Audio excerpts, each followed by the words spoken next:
What's up, my peeps? Joshua Smith here with another GSD Mode podcast weekly real estate tip. And today I'm here to talk to you about the necessary adjustments I highly recommend you make here in 2023 inside your real estate business to ensure you continue to grow, scale, and crush your overall real estate goals. Now, these are adjustments that myself and my team have made. We started making these adjustments in 2022 and continue them here in 2023. And it's allowing us to continue to grow and scale during these challenging times when so many out there in our industry are struggling during these times. Now, real quick, before we jump into this, make sure that you are checking out gsdmode.com for more additional free training and free resources to help you continue to level up and continue to grow and scale in your overall real estate business. All right, so when it comes to these necessary adjustments, there are three primary adjustments that I'm going to walk you through. We're going to do a deep dive into today here on this weekly real estate podcast.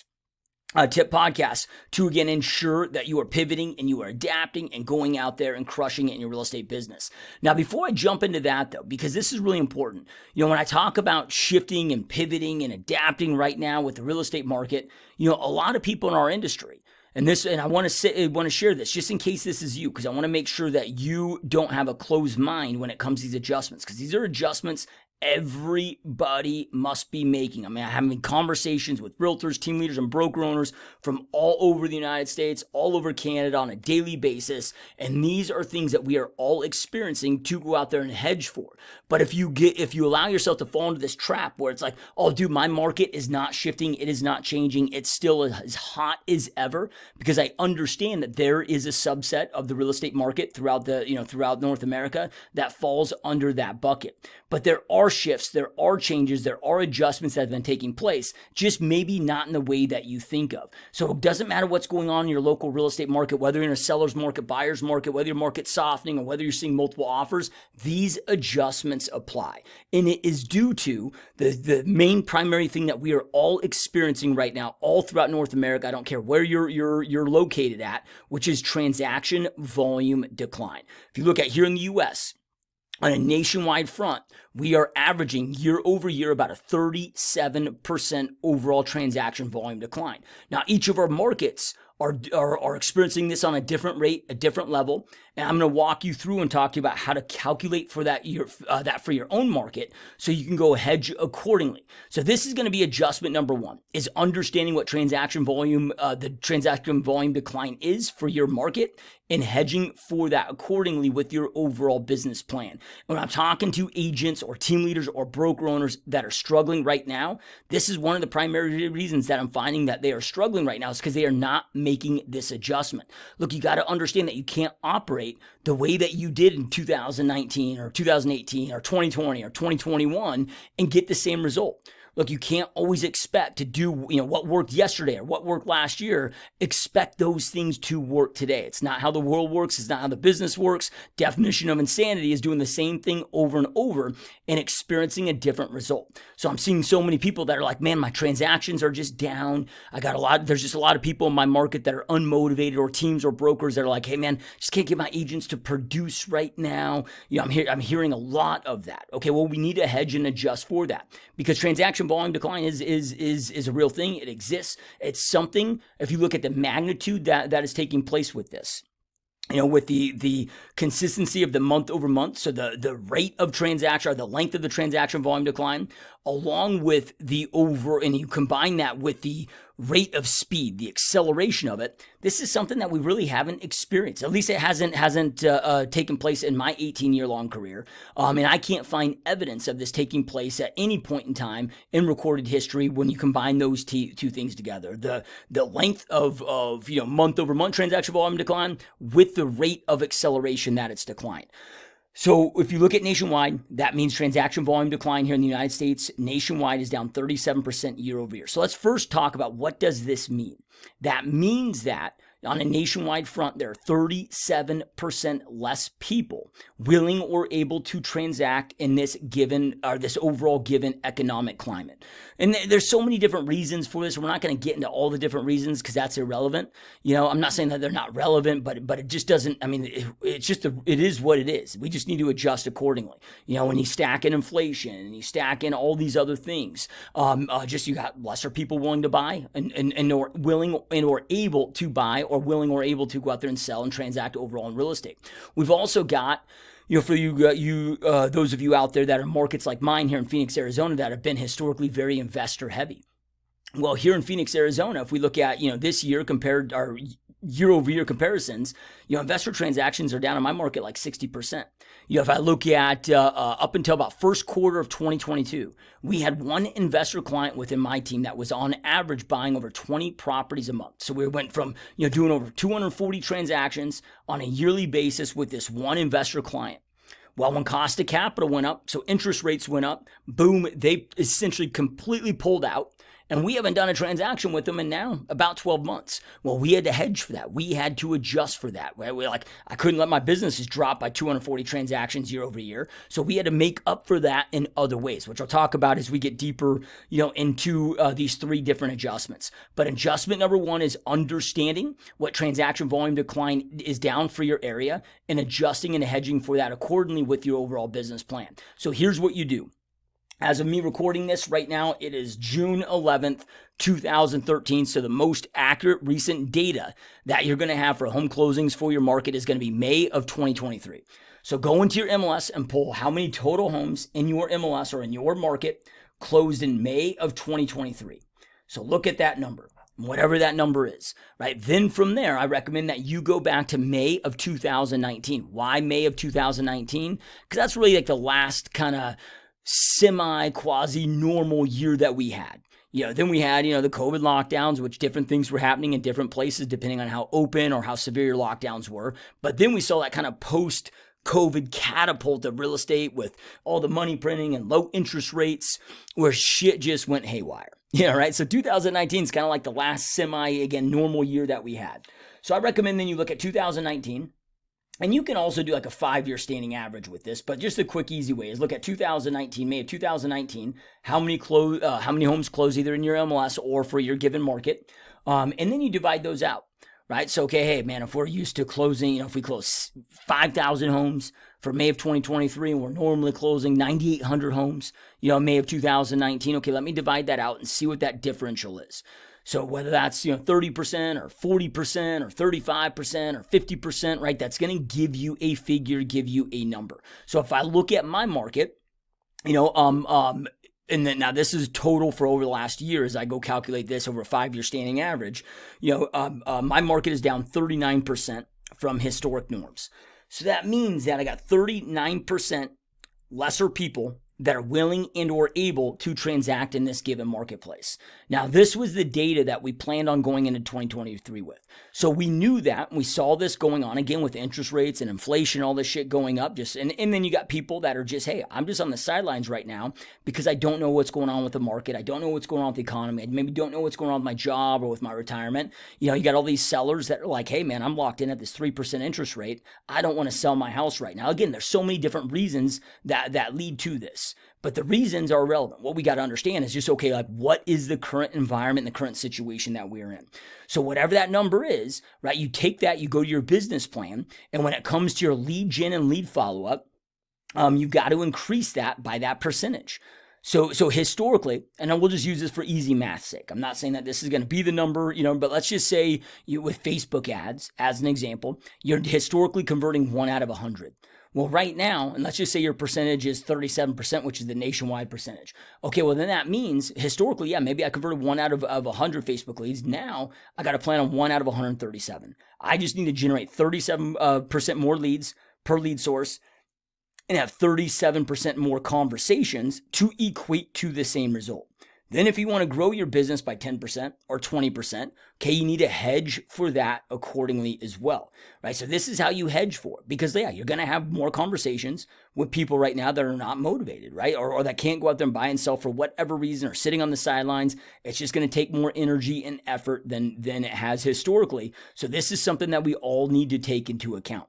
Now, here's the blessing of this. We're seeing a lot of agents now exit the industry, and that sucks. I hate seeing agents exit the industry and give up and quit on their goals, dreams, and visions, but I can't control that. There's just people that are quitters, and then there's people that are winners that are going to stick with it regardless of the pain that they experience. You and I are in the winner category because it's like, hey, like no matter how much resistance or pain, like we're going to figure this shit out. We're not going to quit. That's not an option for us. So there's going to become a point in time where either one or two things are going to happen, one of two things are going to happen, or it might be a combination of both. There will come a time where the percentage of agents leaving this industry and or just overall disengaged in this industry will equate to, or maybe even surpass, the lesser transaction volume decline that we're having. So it'll become relative. And then that sweet spot potentially will be, and when I say potentially, I mean, I believe this will happen, but I don't know this for full certainty. But I believe that sweet spot will be then when we have the lesser agent count, or team count or brokerage count, right? We have that lesser count, and then transaction volume goes back to where it is normal. And then there's going to be that year or two of just that sweet spot where it's just that much more market share to be had before others catch back on and re-get licensed and start jumping back on the gravy train of what they deem to be easy money, because you got a huge contingent of this industry that will jump in the game when the money's easier to make, but then bail the second it gets a little bit more challenging. Okay, so that is number one, is hedging and planning accordingly for overall transaction volume decline. Okay, then number two is operating as a sniper, not a shotgun. Like right now, it's not a market to go out there and shotgun a bunch of shit out. So we don't want to utilizing a shotgun, meaning just spraying shit out. Like we need to operate with a sniper scope, sniper rifle, like meaning we've got to be extremely, extremely diligent, extremely strategic when it comes to our overall strategies. And I'm just going to share with you a few different scenarios and a few different conversations that I've had, over the past few weeks to demonstrate what I mean by this. Okay, so again, like this comes into just overall strategy shifts, and this is where, again, we can't expect to do what we did before to work today. So that investor client that I was talking about, one client, that one big institutional investor that we're doing a lot of deals with that today we're not doing any deals with. Okay, they've moved out. I can't expect to. Now, it's not that they still aren't buying some properties in our area, but we were like, hey, look, with cost capital going up, with what their restrictions are, with what they're looking at right now, their offers are coming in like 80 grand below list right now. Most offers are, multiple offers. Okay, it just doesn't make sense to focus on that type of business right now in this marketplace. It's too much resistance to get deals together. So then let's go switch and identify, who is motivated inside this business. Who are those that are willing to buy, that are willing to sell. So often I get, from whether it be agents on my team that are struggling with this or other agents, coaching clients, whatever, they're struggling with this stuff. They're like, man, I'm just having such a difficult time finding people that are motivated and convince them that, with interest rates aren't that high and I'm like, hey, look, instead of going after people that you gotta then reverse their belief system and essentially talk them into or convince them to want to buy or sell right now, instead just find people that are already motivated to buy and sell, that need to buy and sell right now. So, okay, we went from being, very heavy in the investment side of business to then focusing that much more on our relo business, people that are moving to Arizona, relocating from other states that need to find a place to live. Like, dude, they got their house sold in the Midwest or whatever. They need a place out here and they're motivated to go out there and buy. So, okay, we were like, okay, well, how do we make up for this investor client? Let's look at those. Then from there, I was also thinking about this. And this is, again, being sniper and identifying, because there's opportunities in every single market. And I know I talk about this a lot in these real estate tips, but you gotta approach this business. And when I say you've got to, I should frame my speech a little bit different. How I operate and what's allowed me to continue to grow and scale my business year after year for 18 years straight, and regardless of the market that we're in, boom, bust, crash, anything in between, I've understood, I operate mentally from this approach that there's no such thing as a good market or a bad market. I understand the real estate market's always good for some, but it's my job to identify whom the market is good for, pivot, shift, and adapt accordingly, and to go out there and see the opportunities at hand. So this was about a year ago, right? I'm seeing, with transaction volume decline, increase of interest rates, now I'm seeing loan volume go way down. Refis down at the time like 92%. I don't know exactly what they're down today, but at the time they were down like 92%. You had new purchase business on the loan side down about 42%. So then I'm seeing articles, online and whatever about like JP Morgan Chase laying off 1,000 LOs and whatever. So then I'm sitting there thinking, man, you got all these LOs, that are struggling, that need to get to work. They're a big cost to their organization because they're paid on a different structure than we are in the real estate space. So I'm looking at that and I'm assessing that. And I'm like, okay, this could be a prime opportunity. Get a lot of these LOs that were used to, quick, easy refis or easier business coming in that now have to get back to work. And they are not conditioned or maybe accustomed to having to go out there and follow up aggressively with these leads and just essentially have to work hard for every single deal like we have to do in the real estate space. And I'm not trying to generalize. There are, of course, a lot of great LOs that are hungry as shit, that get shit done. So I'm not trying to, generalize everybody there, but there's a big percentage of LOs that were in that bucket. So then I just started reaching out to, I'm like, okay, well, if I have all these buyers that we're trying to reach out to, they're like, oh man, I want to buy, but interest rates are too high. And again, me trying to convince them otherwise, whatever. I'm like, man, if I can get lender mortgage leads, people that are already qualified, like submitting an application to get a loan. Sorry, I had to think of the right words there. Submitting an application to get a loan. Okay, those people have a much higher probability of not giving a shit about what today's interest rates are, because right now they're online applying for a loan right now.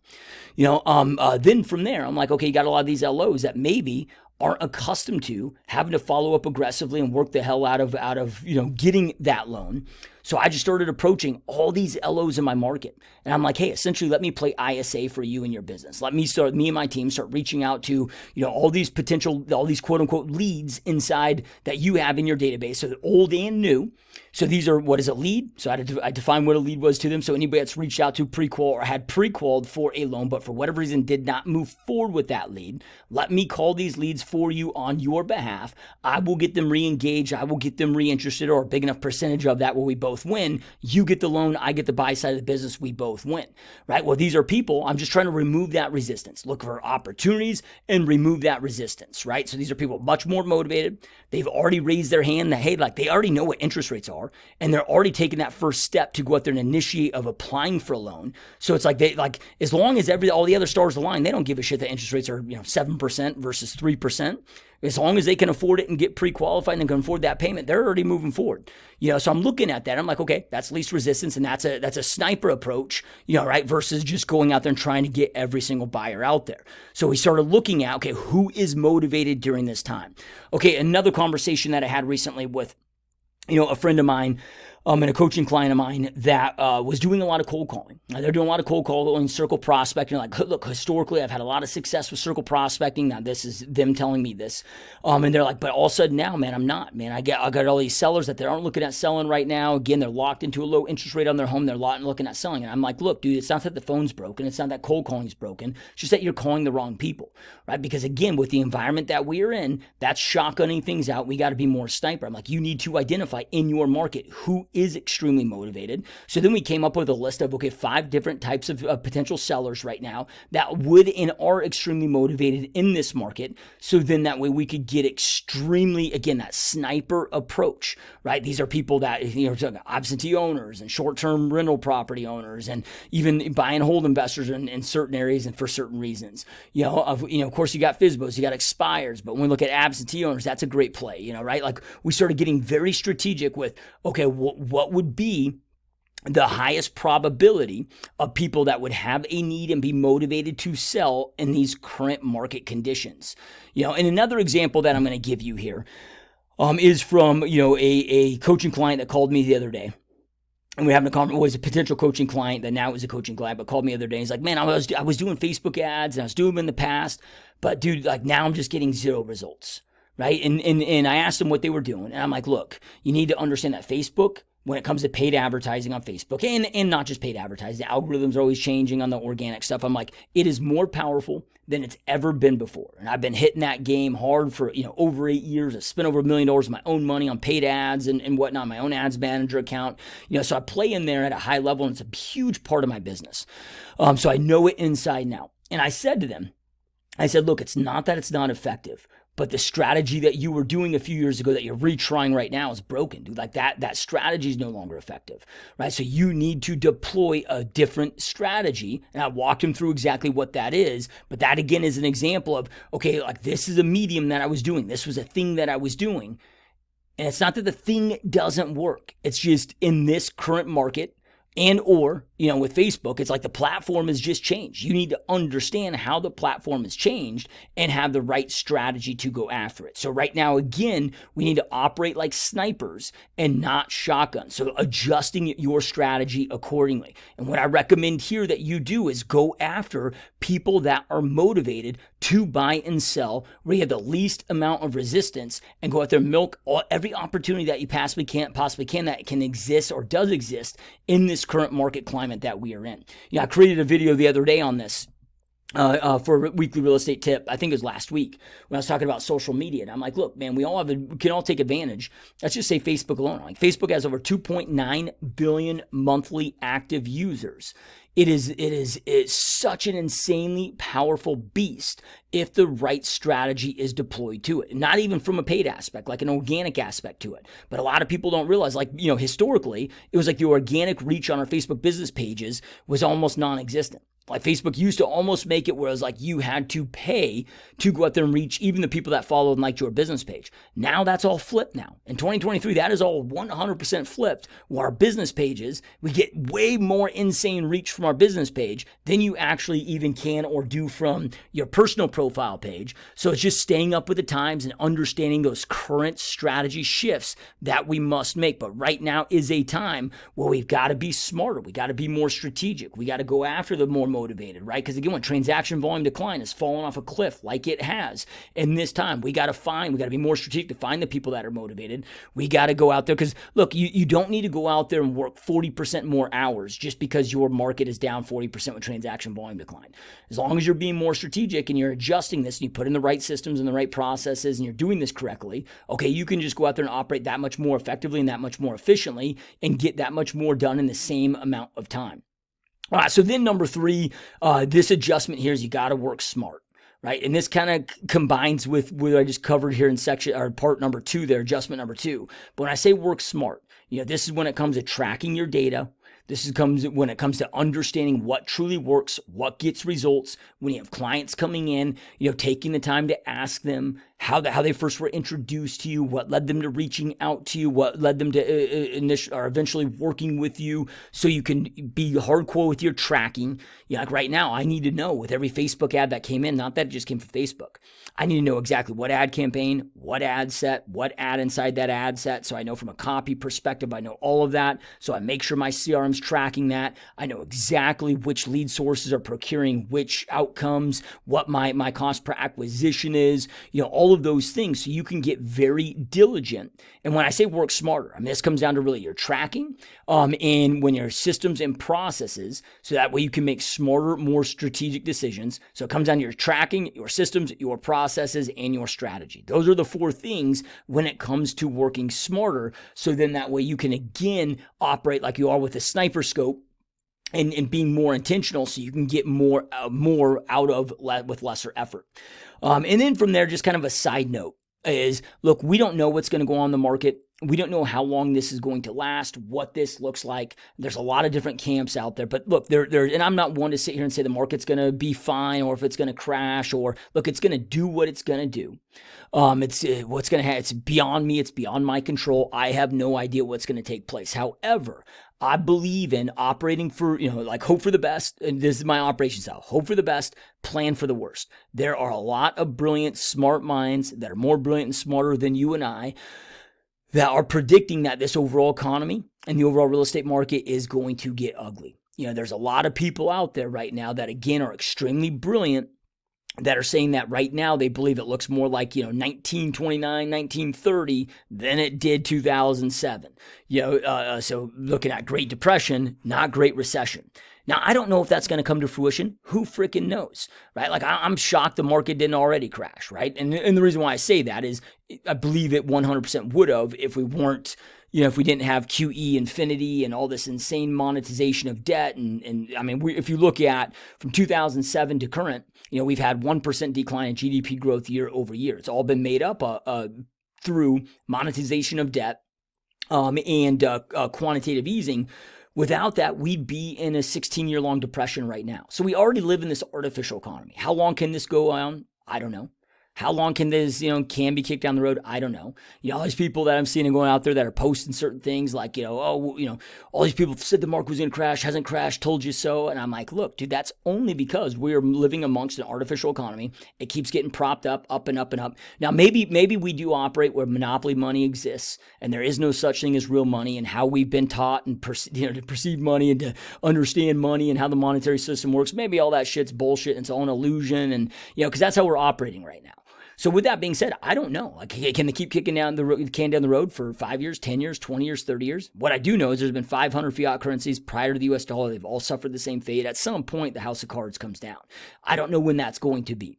However, hope for the best, plan for the worst. So what I recommend right now is focus all your time and energy on shit that works, shit that you get an ROI on. And by what I mean by shit that works and shit that you get an ROI on, it's okay if it's either got to be proven to work from somebody else, so then that you know exactly what step-by-step strategy to go out there and deploy, and again, step-by-step.